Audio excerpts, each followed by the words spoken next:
Hello, team. Welcome to another ATP Geopolitics video with myself, Jonathan MS Pearce. It's a Ukraine war news update. First part there for the 6th of August 2024. I'm away on holiday at the moment, jet lag sort of thing, waking up at 5:15 in the morning.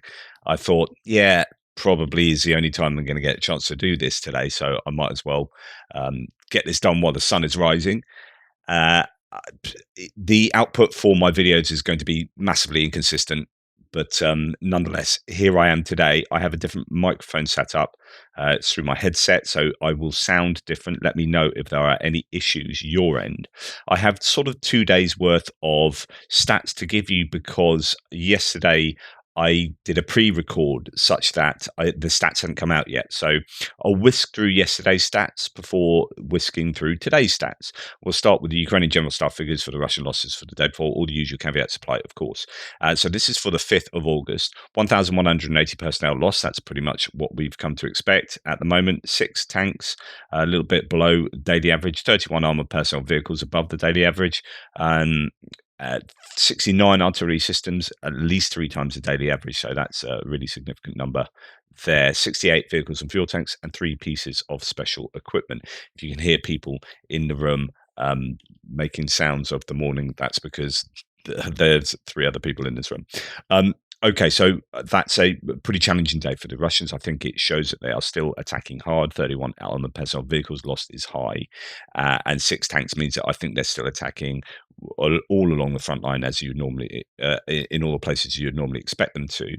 Personnel losses are significant still. Artillery systems is another heavy day of losses there. Now, Andrew Pepecha's loss stats looked like this yesterday, which is almost parity.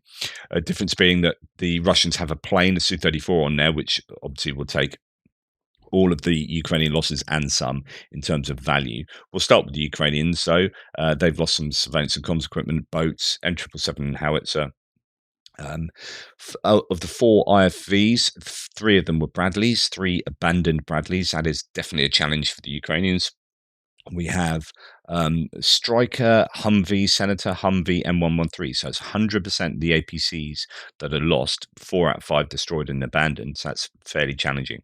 100% of those are Western supplied vehicles. As I've said, you will see more and more Western kit being lost by the Ukrainians on a daily basis. That's just a way of it, with having cycled through a lot of their old Soviet era equipment. Same, in the infantry fighting vehicles front, 3 out of the 4, so 3/4 of the IFVs were Western supplied Bradleys. The 3 abandoned. Let's have a look. So 1 is damaged, 2 are abandoned for the Bradleys, and then the rest are civilian vehicles and a decoy. Lancet placement suspicious makes me think it's a decoy, so that's a decoy radar. If that's not a decoy, then that's a bit of a challenge because they lost a bunch of those radars the other day. So the Russians are definitely on the lookout for Ukrainian radars, it seems. Then for the Russian losses yesterday, as mentioned, that Su-34 was a huge loss, and that was matching a report by the Ukrainian Air Force, likely occurred in December 2023. So that's interesting. That's not the one that we know has been taken out now in the Morozovsk Air Base. Interesting. So that is another Su-34 information coming out about that. I've not seen that. Just to let you know that there is a Su-34 that was taken out in Morozovsk that is now confirmed. Possibly 2 others damaged there. So interesting. Okay, then going back to the sort of normal combat asset equipment, we've got a couple of howitzers, a couple of tanks, infantry fighting vehicles. He's called one a dumpster tank, some kind of BMP-1, probably Mad Max variant. So in fact, in terms of combat losses, pretty much, if it's not 1 for 1, they're pretty much equal numbers, I think, there in terms of Russian to Ukrainian. So this is not the sort of ratio Ukraine would want. ATVs, a few golf buggies, and a 4-wheeler there, and the usual civilian vehicles. A lot of destroyed equipment in the combat assets for the Russians, destroyed and abandoned. So challenging ratios there. So that was yesterday. Today's figures for the 6th of August: 1,050 personnel loss, 4 tanks, 8 armored personnel vehicles and 39 artillery systems. So down across all of those first four categories. No MLRS, no anti-aircraft missiles. We've got 54 vehicles and fuel tanks and one piece of special equipment. So definitely a downtick in losses for yesterday, possibly signifying a lighter day on the front lines.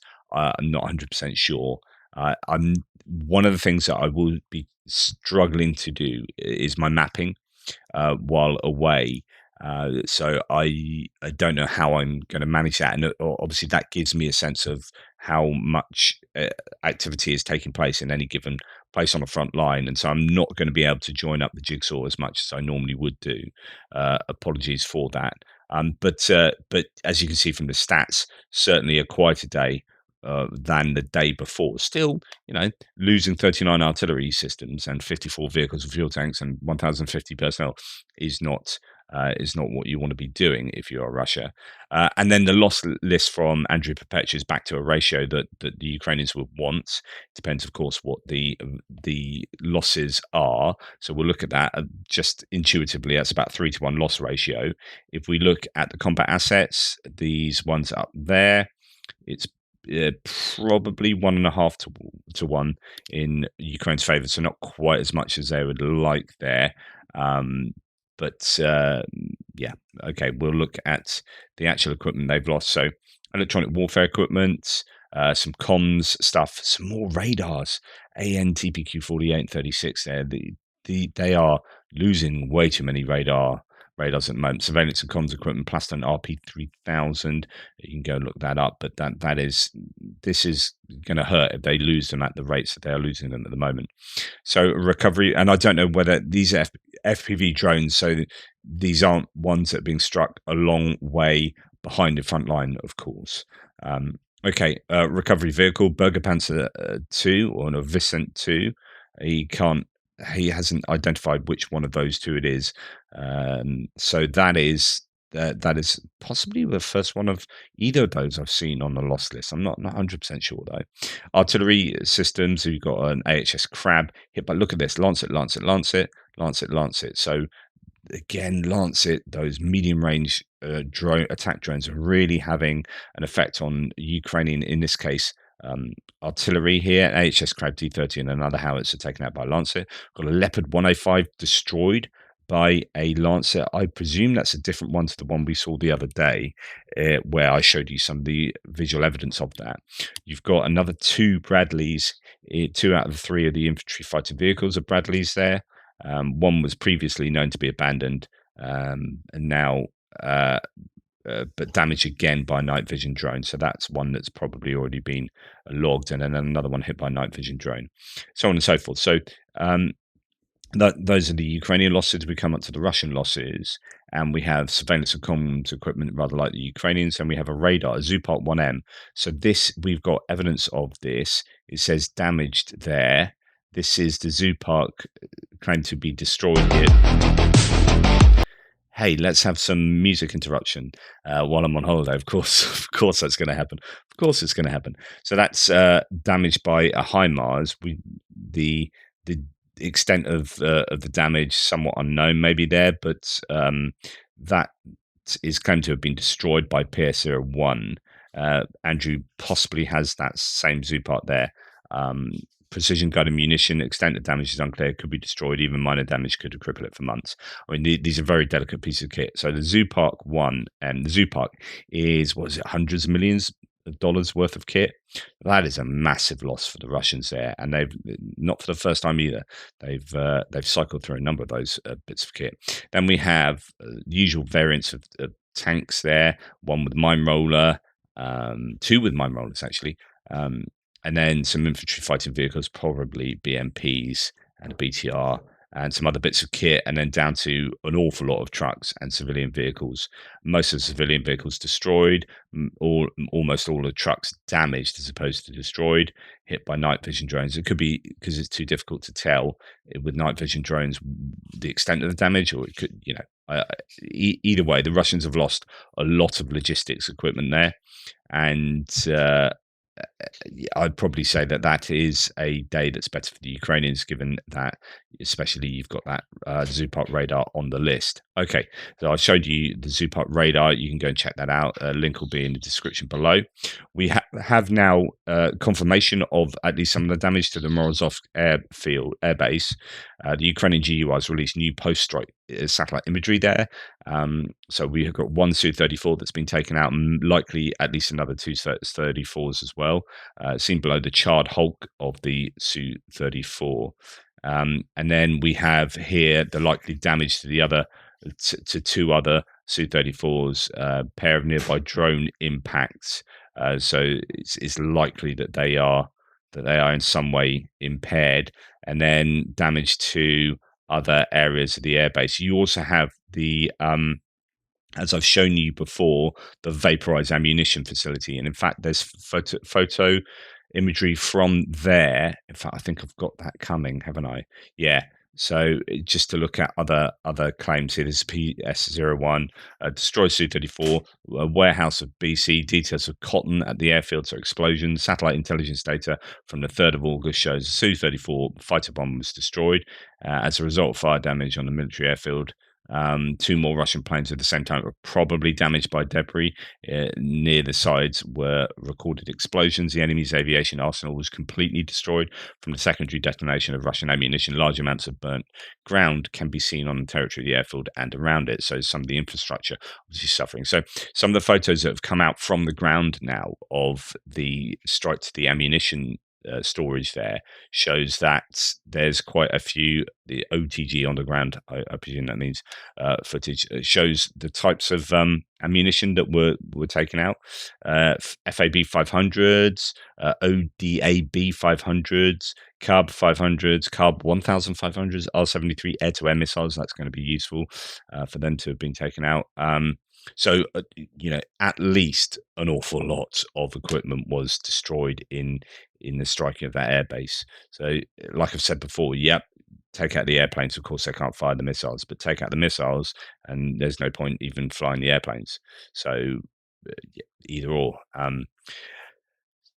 Also, this is doing the rounds as well. Astra sources confirmed that two ATACMS missiles hit the Rostov-on-Don submarine. So there are these claims and counterclaims regarding whether the Rostov-on-Don was sunk the other day in Sevastopol.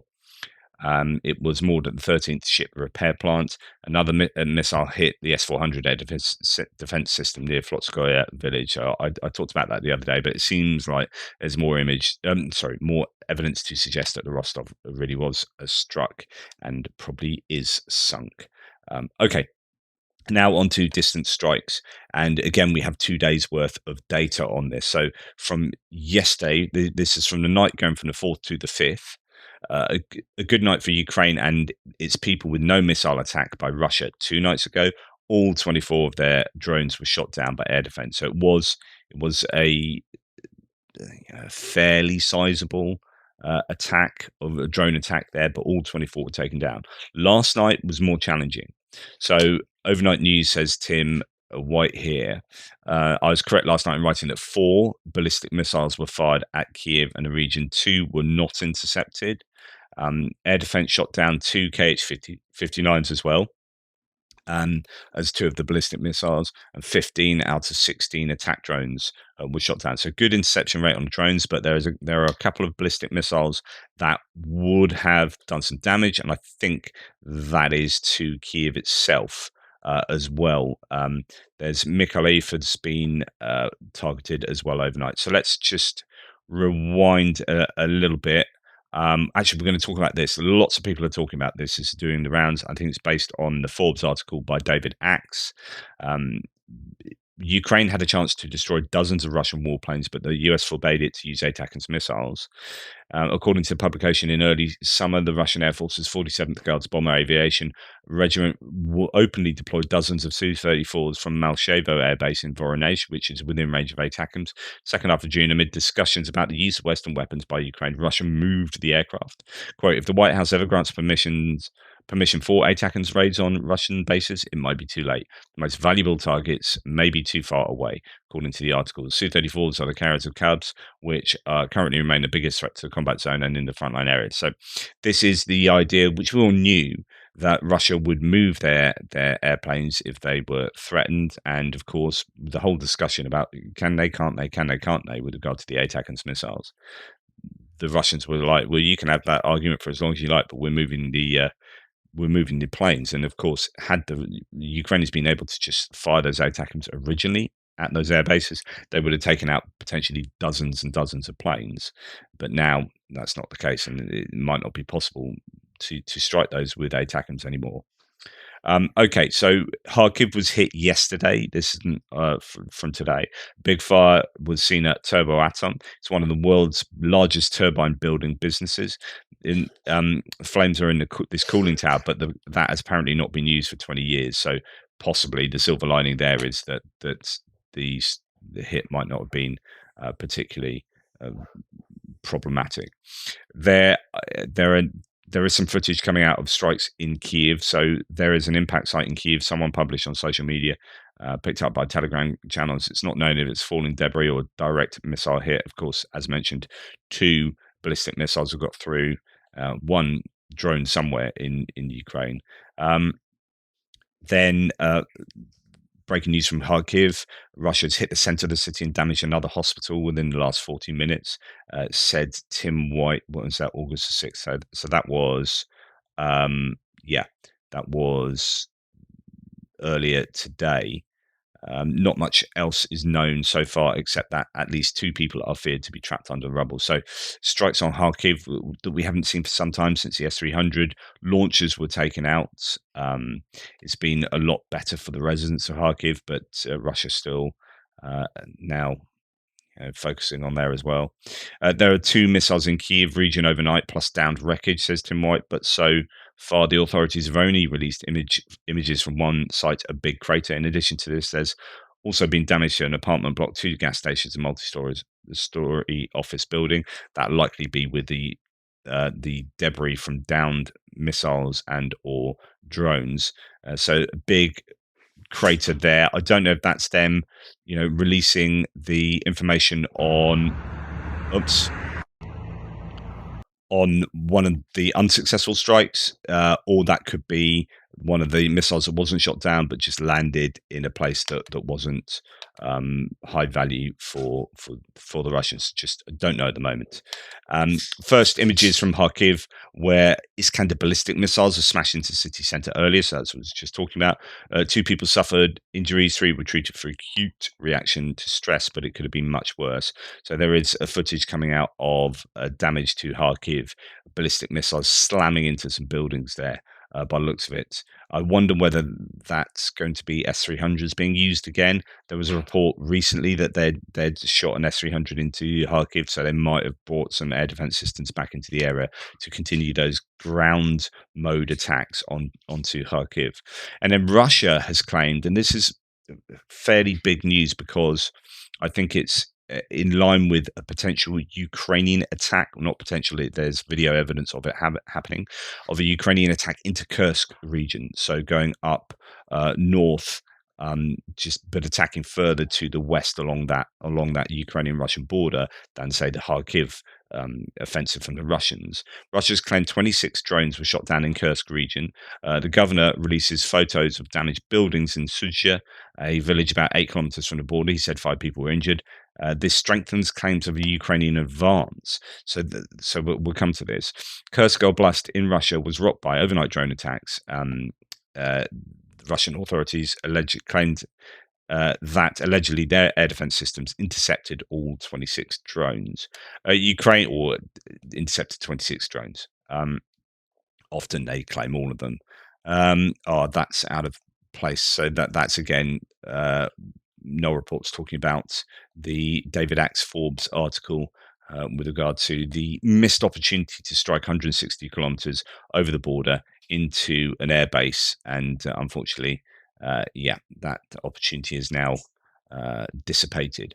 Right, so Kiev Independent writing that Russia claims Ukraine has attempted to break into the Kursk region, uh, but Kiev hasn't yet commented. Alexei Smirnov, the governor of Russia's Kursk Oblast, claimed that the Ukrainian military tried to break into the territory of the region last night or yesterday. The Ukrainian, or today, even August 6th. Yeah, the Ukrainian military has not commented on these claims, which cannot be independently verified. A lot of angry people in Kursk's border region, they feel abandoned, and the rest of Russia isn't being told the truth. Many photos and videos started to appear of an alleged cross-border attack by Ukraine. This is interesting because, as you can see here, you've got this is Kursk coming down here. You've got Kiev over here. Um, and you've got an attack across the border by Ukraine, a Ukrainian attack into Russia. Now, Russia have claimed that they've repelled and destroyed this attack, but but local um, claims from people actually living there do not support what the official Russian line is. So, no reports here saying more and more Russian channels now claim, not providing any video evidence until now, that a border incursion near Gogolevka Shuja and near Krylovka is happening in the Kursk region. The images allegedly show units operating across the border. Russian channels claim that they prevented a Ukrainian breakthrough in the Kursk border region. Acting governor of the Kursk region said today information is coming from the Sudzhansky and Koronevsky districts about attempts by the Ukrainian armed forces to break through into the territory of the Kursk region. Fighters of the border service of the FSB of Russia and the armed forces of the Russian Federation prevented a breakthrough at the border, but that's not, not necessarily defended by other sources. No reports again says Russian channel, two majors, Telegram channel reports border activity in those regions. What is reported as Ukrainian units moving near the Kursk border area, caught on camera there, so you can see there is footage of Ukrainians moving across the border in the village of Sverdilkovo in the Kursk region. A battle has taken place, according to Russian sources. Information from the Kursk region indicates that claims of Ukrainian forces being defeated and repelled are contradicted by local residents. Reports suggest that heavy fighting continues there now. So, who knows? It could well be the Freedom of Russia Legion, the Russian Volunteer Corps. It could be those kind of people that have done that sort of stuff previously, and it might be a good way of distracting the Russians in the same way that the Kharkiv offensive from the Russians was aimed at doing that to the Ukrainians. So we'll see. And the only other thing to add in this other bits and pieces section is that there's a cholera outbreak. We have heard about this previously, but in Crimea, Russia is trying to hide the public health disaster, says Tim White, and has closed all the beaches on Feodosia. Ukraine believes there was a sewage leak. Cases have been recorded in Simferopol, Jankoy, and Feodosia. So that's not going to help out the Russians at all, especially since they're still clinging on to trying to have some kind of tourist income from Crimea, which is insane given it's a war zone. Anyway, that's enough from me. Hopefully that was of use to you. Let me know if there are any issues. Thanks for watching. Take care, guys. And I'm going to shoot off for the day. I might be able to, at some point, get the video of military aid and geopolitics stuff later. I've got all the sources ready. It's about time because I'm on holiday. Anyway, take care, guys. Speak soon.